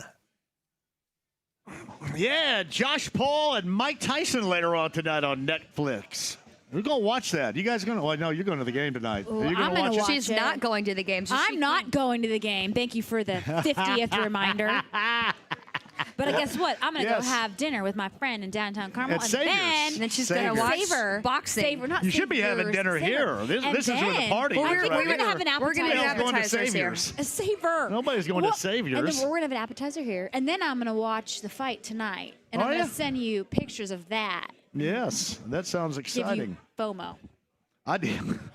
Yeah, I wish I was watching this 60-year-old man fight this. First of all, he's 58. 58. It's going to be great. Watch myself fight. No, honestly, I will say this. There's a nostalgic draw to it because everybody loved it. And again, we understand what took place out of the ring with him, especially in the state of Indiana. But I'm just talking about him as a cultural phenomenon. Mm-hmm. Whenever he fought, that is still legendary because he put beat down on guys that, basically you did the pay-per-view back then. You didn't even sit down and the damn thing was over. Yeah. And he'd already knocked the guy out. And then you go back to, I think it was 1990. Is that when Buster Douglas beat him? And it was a surprise in Tokyo, Japan. 91. I thought it was maybe 90. But anyway, there were such descriptive, memorable moments in the ring with Mike Tyson, and this brings back a great deal of nostalgia. Yeah. And you're going to watch that on Netflix tonight? I think so. Yeah, I remember growing up and just my brother, he was really into boxing, and so it was like, okay, which house are we going to watch it? Who's Did he play chipping Mike in? Tyson's Punch-Out when he was young? Oh, yeah. No. On Nintendo? Oh, yeah. Oh, Yeah. yeah. Oh, yeah. Yes. Well, I mean, this kind of is like Mike Tyson. I've seen these memes on social media that's got Mike Tyson as Bald Bull, I think, right? And then I think Glass Joe is this Paul character. Jake Paul. I think, and then it's like the generational thing. The kids love Jake Paul, so boxing is alive and well. What is the love about Jake Paul? What's he do that's so I don't know. great? I'm not on TikTok, but Does he do videos? Is that what he's about, Jake Paul? I don't know why Because he doesn't create the prime drink. Someone chime in and let us know why the kids love Jake Paul. He's a good, kind of a good-looking guy, maybe. James? Oh, wait, we have input. Go ahead. So the Paul brothers, they started out as YouTubers back in the day, or Vine stars or whatever. And then the brother Logan, he went off into WWE, and Jake has become a boxer who tends to just fight a bunch of past their prime former UFC fighters. Ah. So it's a gimmick. He's a gimmick Pretty YouTube much. fighter where they do stuff like that. I can see why. Is he a good fighter, James? I mean, So can he fight? He looks the part, and he has won most of his fights. But again, it's been against one of the older like Nate Diaz or Nick Diaz, whichever one of those, the Diaz brothers from UFC. He's fought like some former fighters who were mainly wrestlers. So this is kind of the biggest opponent he has faced, I would say. Man, Mike Tyson and Jake Paul. He has got a 10-1 record with 7 knockouts in his career. So it's not very many. Yeah. I don't know, but are you a big fan, James? Did you grow up a fan watching his Vines or whatever the hell you just talked about right there? No, I kind of hate both the Paul brothers, honestly. No, do you? I hope Tyson knocks him out. Woo! Man. Dang. Why do you say you hate them? They're just very irritating. They're very. I like can't say exactly why, but they're very TikToker. irritating. Are they douchey? They're a TikTok. Yes, yes, Like, very much. so. Yes. They just want the fame, and they're not real fighters. Pretty much, yeah. No, his brother afraid to Logan. fight the His good brother guys. Logan is infuriatingly talented at wrestling, but I still don't like him that much. Douchey. Yeah, that's why. Yeah, the Paul brothers are douchey right there. Is there a reason why this is on a Friday night? I guess this time of year with college football and Saturday night, is there a reason why this fight? Normally these fights are on Saturday night on pay-per-view. So why is it on Netflix on a Friday night, James? I Any have reason? no behind that? idea. No idea. Not a curiosity. Right So there. being on Netflix, you can just watch it. Yeah, you can go home and watch it, and then watch what else you watch on Netflix. You got any girly shows you watch on all of Netflix? them. I've been Good watching a couple Lord. Hallmark flicks. Good lately. Oh, yeah, the Hallmark movie season is upon us. I'm not proud of it. The Hallmark movie season. You guys like that, do you? Do you watch? Well, when I go get my hair done at the dry bar, they always have chick flicks on. So they've converted from normal chick flicks to Christmas chick flicks. So I watched 2 while I got my hair done yesterday. Hey, we've got Boilermaker, Alabama hoops later on tonight. So we'll see. That's going to be a good one, by the way, too. And see if you watch this, maybe the first time you've watched Purdue this season, how weird it looks without Edie in there, especially defensively, because so many layups now are given up and are attempted even by the other teams. That's a big one tonight. Don Fisher is going to join us next. No IU football this weekend, but IU basketball this weekend. We shall explain and get the voice of the Hoosiers on. That's coming up next. Whiskey Business on the South Side on a Bud Light Blue Friday. Would love to see you. The AAA Membership Lounge via YouTube Live with Gina, Lindsay, and John on 93.5 and 107.5 The Fan.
Johnny, don't.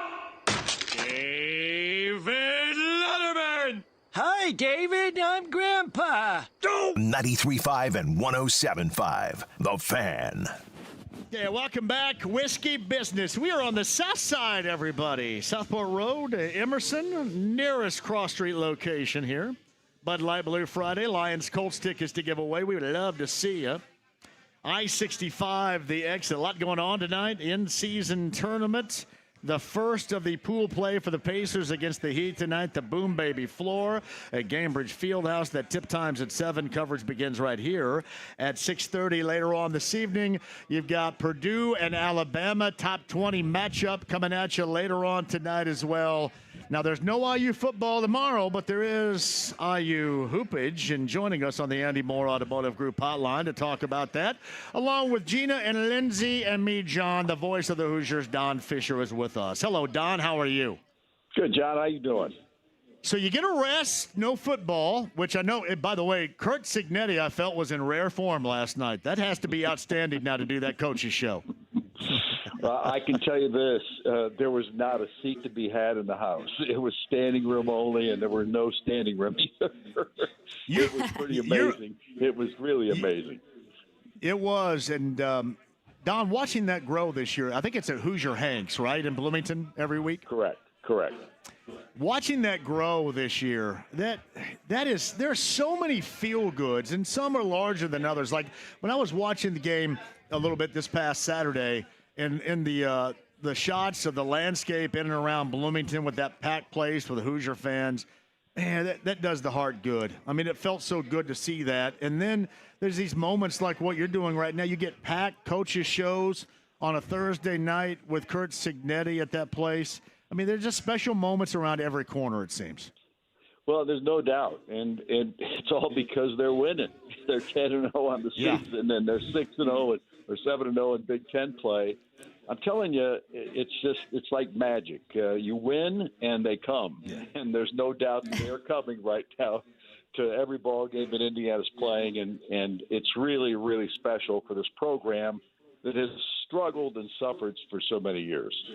So Don Fisher, voice of the Hoosiers on the Andy Moore Automotive Group hotline. So obviously that was a tough task. Things weren't great. And I think when I look back at that Michigan game, Don, I think about it in these terms. You go into a bye week, so there's plenty to work on because there wasn't nearly enough done right, but there was enough done right to get past a very talented defense and a Michigan team at home to remain unbeaten. So I think it's the good and the good where you can still work on a lot of things, obviously, in preparation for going to Columbus next Saturday. Yeah, you're right, and there's no doubt there were.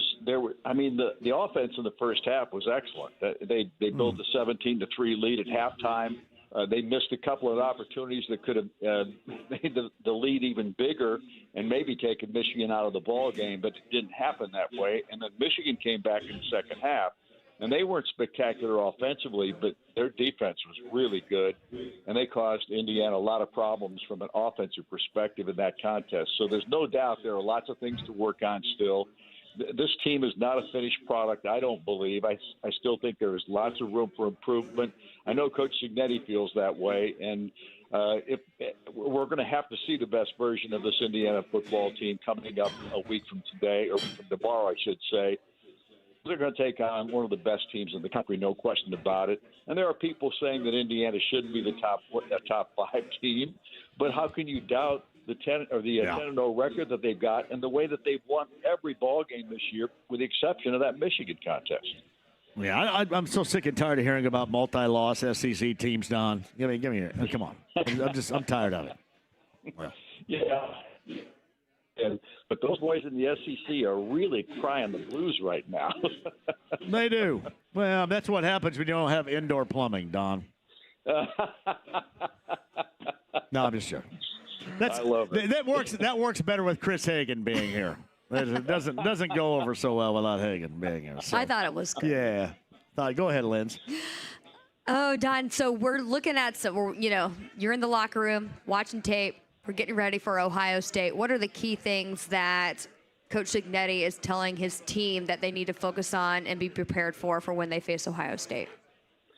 Well, here's the thing, and they do this all the time. It's one play at a time. You just get ready to play the next play. And obviously in this situation, that is going to be paramount because you know Ohio State is going to give Indiana some problems. And so you can't be up too high. You can't be too low. You've got to be taking it as it comes, and you've got to be focused on the next play every single play. So that's basically what he preaches day in and day out for his football team. And I think the keys here from Indiana's perspective, this defense was terrific against Michigan this past week. I mean, they did a heck of a job of keeping Indiana in that ball game. They had special teams plays that also were big. Obviously, Keyshawn Williams' return of the punt that set them up for a field goal, put the game out of reach, except for couldn't be a field goal that would tie it or win it. It was going to have to be a touchdown. And Indiana's defensive play was terrific in that game. And to tell you how good they were or how tired they might have been, the defense couldn't basically raise their arms to get excited about winning the football game at the end. Those guys were just wore out. But give them credit. They suffered all the blows and were able to take everything that Michigan gave them, and they were able to survive it. That was really good. Don, I know we're saying one game at a time, but when you look at the total lineup, the full lineup for this season, would you say that Ohio State might be the biggest challenge? There's no question about that. They are going to be Indiana's biggest challenge to this point in the season. Ohio State's ranked second in the country. They've lost one ball game. They lost to Oregon, who's another Big Ten non-beaten team, like the Hoosiers are. And here's the thing about Ohio State. They have more weapons than Indiana or any other team in the conference, and maybe most of the teams in the country. They just have so much talent on that ball club. I was just going through not necessarily their whole roster, but I was looking at who participated in that last ball game against Purdue. I'm telling you, they got 5 or 6 or 7 freshmen that are playing, and on top of sophomores and redshirt juniors and guys like that. It's a full throttle ball club. They're the best team Indiana will face probably, unless they make the playoffs and obviously face up against some other team from the SEC, John. Yeah. Don, they're in, buddy. They're in right now. Hey, seriously, we need to come up with a mantra of our own. If they're not in, we riot. We're going to riot if they're not in. They're in right now. Listen, unless something only this FUBAR-ish non happens to the Colts. So they're in, right? I think they're okay. So, if we get I'm sorry. Go ahead. Go ahead, Don. Go ahead, Don. Go ahead, guys. Go ahead.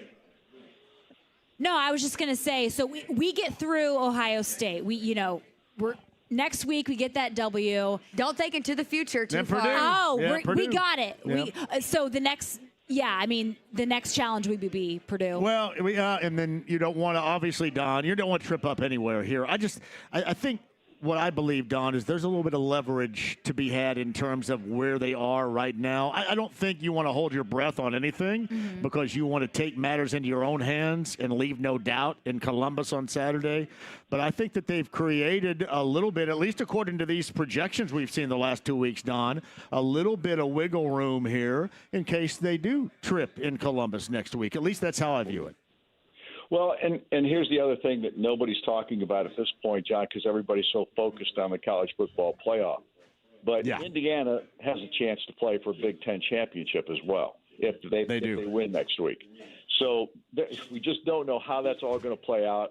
Oregon seems to be everybody's favorite in regard to the conference title, and I get that because they have had a tremendous season, no doubt.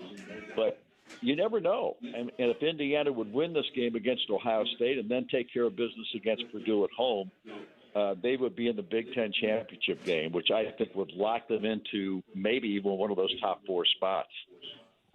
I may be wrong about this. I think Justice Ellison came away against Michigan with a bit of an injury, and Price as well, I believe. Certainly Ellison. How's the injury situation look going into this bye week, and then obviously getting that rest and preparation for Ohio State next Saturday? Well, Sig said last night. He says those guys are all ready to go. So obviously the hits that they took in that ball game, I mean, Justice Ellison came back in the game, was never a factor after he got that big time hit in the second quarter, I think it was. And Miles Price never did come back in the ball game, but both those guys apparently right now are practicing with the team, so that's really good news. I think He's a voice of go ahead. I think Omar Cooper's another guy that was dinged a little bit, or at least limping around a little bit. But Sig said last night everybody's ready to go. It's Don Fisher, voice of the Hoosiers on the Andy Moore Automotive Group hotline. You got a little hoopage at Assembly Hall coming up tomorrow. I was looking at the opponents so far. I don't know what we glean from South Carolina to this point of the season because North Florida lost, South Carolina State, Towson, and then a matchup with IU coming up tomorrow down in Bloomington at 3 o'clock. In your research, what have you come away with this SEC product, the Gamecocks? Well, I think that they're a better basketball team than probably some people would imagine at this point, even though they got beaten that first game by North Florida, beat them 74-71. And I would be I talked to their head coach a little earlier today for our pregame show on Saturday, and Lamont Paris, and he told me that his guys, he was not pleased with the way they played against North Florida. And he said, we took them lightly, and there was no reason to do that because they're a good ball club. He said, we took them lightly, and we didn't play our best basketball. They played really well against the last two teams that they played. Now, they have a player by the name of Colin Murray Boyles, who is 6'8", 250, a sophomore, averaging 20 points a game and almost 11 rebounds a contest. And he playing a forward spot. They got a guy named Nick Pringle who's from transfer from Alabama who's manning the post, and that guy knocked in 15 and had like 7 or 8 rebounds in that ball game in their most recent contest against Towson. So they've got good guards based on what I've seen. They love to shoot the 3 ball. I think they're a good basketball team, and I think they're going to give Indiana a test tomorrow. And we'll see if the Hoosiers can handle it, because if they play like they did in the first half against Eastern Illinois, they get clobbered. The second half, obviously, they played much better. Outscored Eastern 54-18 in the second half. But you can't come out and play, half-butted, in my opinion, against any good quality ball club, and I think South Carolina is that. Well, and let's get into some of this half-butted, as you referenced, play with Don Fisher, voice of the Hoosiers on the Andy Moore Automotive Group hotline. I was going to ask you this. Is it fair for me to say that a guy that's going 16 and 7.5 right now in Ballo needs to get his ass moving a hell of a lot better than I've seen so far? Is that fair for me to say? Well, I wouldn't argue with you, except in the second half of that game against Eastern Illinois, I thought Ballo played the best basketball I've seen him play since he's come to Indiana. He had more energy. He was tough. Yeah. He was physical. I thought he played really well in the second half of that ball game. Now, that's what we need to see game in and game out. I did an interview with him today, too, John, for our Hoosier Profile tomorrow. He's a really, really good guy. And he is. And loves Indiana. He does. He really loves Indiana. He says, the only thing I'm not used to here is the cold. Well, he was in Spokane, Washington. Well, I mean, so. But he spent 3 years in Arizona after that. So he's not used to the cold weather, I can tell you.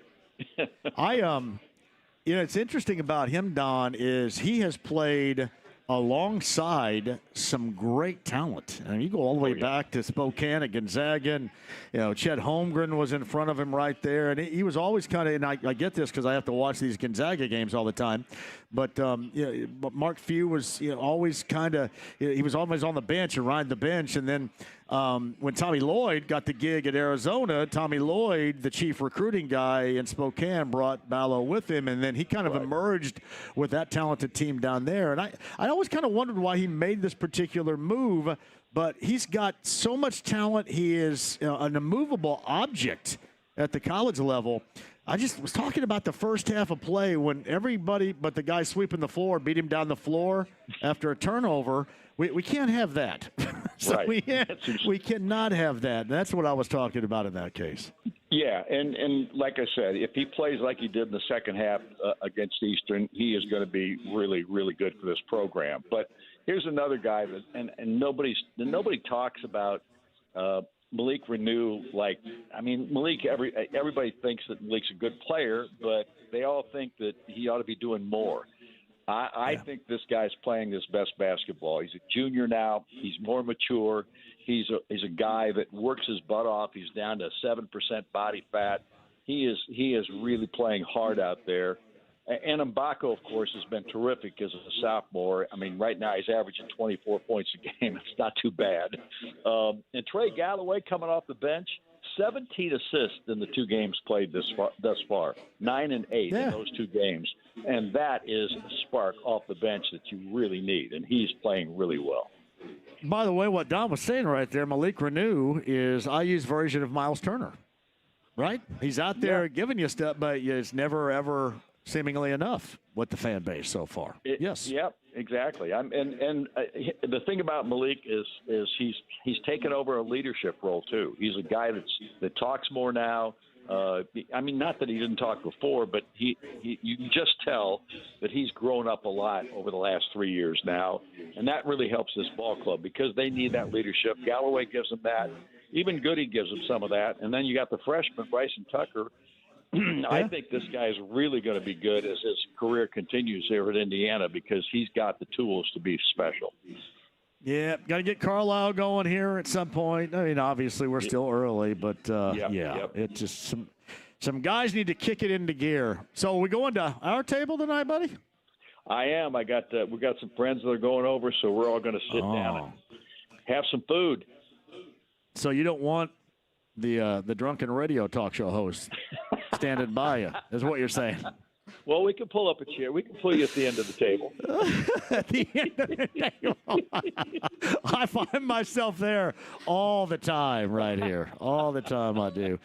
Hey, how about the way we have cobbled together big-time IU fans out of both Lindsay and Gene? I think they were already IU fans, but even more so right here. Yeah, how about that, Don? This season was I love it. Did you girls go to IU? No, my fiance did. So I do have an in. Dragging me into the IU fan base. But, I mean, it's easy to be that. And we were talking earlier, like, what's your favorite sporting event to attend? And Gina looked at me and she said, honestly, I've only been to one, but I had such a great time at that IU basketball game. And that just says something about Assembly Hall and the energy and how – and that was just that wasn't even before the regular season started. So, like, to go to an actual game, talk about what the energy is like for someone who haven't ever been and they want to go to Assembly Hall this season. Well, it's always a great place. It's one of the best places in the country because it's such a unique facility, number one. Number two, it's got so much history and tradition. There's no doubt about that. And, of course, the fan base is pretty rabid. And up to this point, though, the first 2 games of the season, you just didn't see all that many folks there compared to what it normally is, a sellout crowd and everybody getting yipped up. So, without doubt, right now, this is a program right now that needs some energy put into it, and that fan base can get that done. Hopefully there's a huge crowd tomorrow because it'll be the biggest game so far this season. As Coach Ignetti says, the next game is the biggest game. Yep. Hey, Don, will the trip to the Bahamas, will that mix up a little bit with football here? Possibly. It makes it impossible for me to go to the Bahamas because I'm not going to miss the football game against Purdue. Nope. All right, so you're not. See, I was going to be pissed if you came back with that Don Fisher type of summertime tan anyway. So there's no way. I'm not going to go to our table and sit next to you if you're going to look like Ricardo Montalban, okay? Well, trust me, I'm not going to the Bahamas, so you'll have your wish.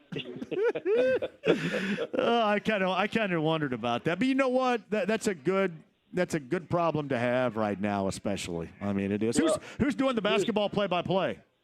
Austin Render, who does the ladies' games, will do the men's games, and they're both down there. The women play the first 3 days down there, and then the men play the next 3 days.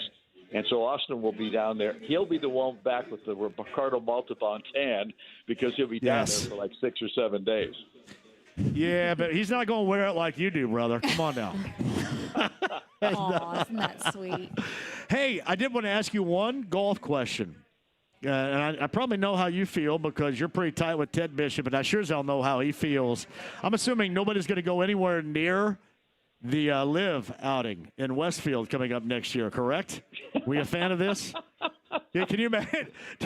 I thought about texting Ted, and I go, yeah, I'm not going to. So I don't think I'll text him.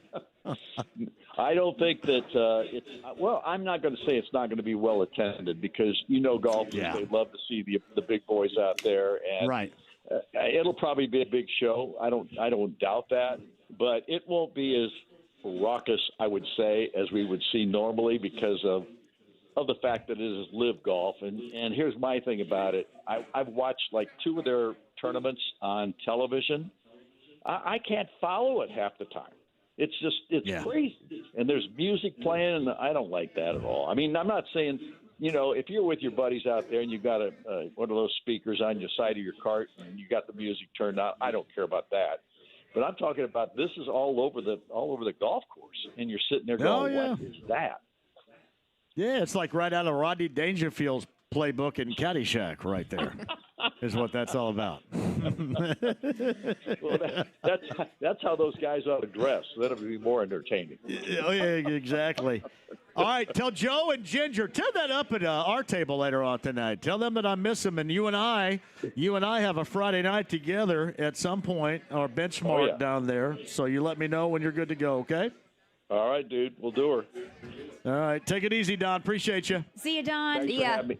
Thanks, Carol. Yeah, Don Thank you. Fisher, voice of the Hoosiers. Hey, tomorrow, IU Hoops, 93 WIBC, coming at you at 2 o'clock is the pregame show coverage. 3 o'clock on 93 WIBC. That's Gina and Lindsay with us. I love talking to Don. Isn't Don awesome? He's just such a cool class act. You should have cocktails with Don. Yeah, next time Having you go to dinner, Don I just want to awesome. be a little and fly on the wall and listen to you guys. Our table is down in Center Grove near me, down off of 135. It is a fantastic spot. Yeah. It is. It's no Savior. It's not quite like Saviors. Saviors. Just in general. I mean, it's just got great. It's high level stuff. So But they have it's like cottage the cheese. Savior. What they call bougie. Do they have? I don't think much in CG. Like a crab risotto. They may. I'm sure they have risotto of some kind right there. Oh, I'm in. Yeah, they'll decorate a pork chop up for you right there, Lindsay. They will. All right, what you guys got going on this weekend? I know you're going to miss out later on tonight, I'm Gina. But on besides the Pacers missing game, stuff, going to dinner tonight, and tomorrow going to lunch actually with Sam Johnson at WTHR. Oh, nice. Sam Johnson. That's when they had that girl drop the F-bomb in front of her. Yeah, that was pretty awesome. down at she IU. was and she handled it like a I think champ. Sam too. Johnson heard the F-bomb before. Yeah. She acted like she's heard that word. She said, "We're gonna fight." Yes, We're I gonna texted her. I'm like, fight? well, that was a great recovery. Yeah, it She's, was. Yep. Yeah, so doing that and going to Handles and then watching the Colts game. Yeah. Yes. Fun. You're going to come down to our viewing party at Back 9 on Sunday.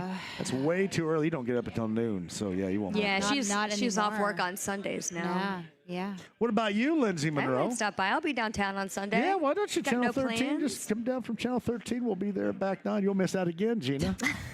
Man, you're just swinging Look and at missing. that. You can Gosh. Were you love it. Did you love swing it, and miss at rubbing the it puck as in. badly as you're swinging and missing on Fun Time in hockey? Wow. Tomorrow- I have been watching the last hour, though, of Channel 13, you and Matthew. Have you really? Yeah, a little bit here and there. Yeah. We're trying to make up for her loss. We're trying to have more fun, and we send our reporter You out to don't fun miss it, things. though, do you? A little bit. Oh, this is a big thing for downtown. Tomorrow, they are hanging the Circle of Lights And Chuck- lights on Monument Yeah. Circle Chuck tomorrow will be morning. there live. Yeah. Yeah. That's always Chuck's exciting. going to be there live? Will he Yes, wear his jeans jacket? His jean jacket. Well, it might be too cold. He might have to layer up. That's his I signature like look. the jean jacket and jeans. That's a Hell of a look right there. It's I called like the it. Canadian Canadian tuxedo. The denim on denim. Chick. And you're tomorrow morning at what time? Yeah, we go on air at 6. We'll be on till 10. We're on Saturday, Sunday morning. Of course, previewing the Colts game on Sunday.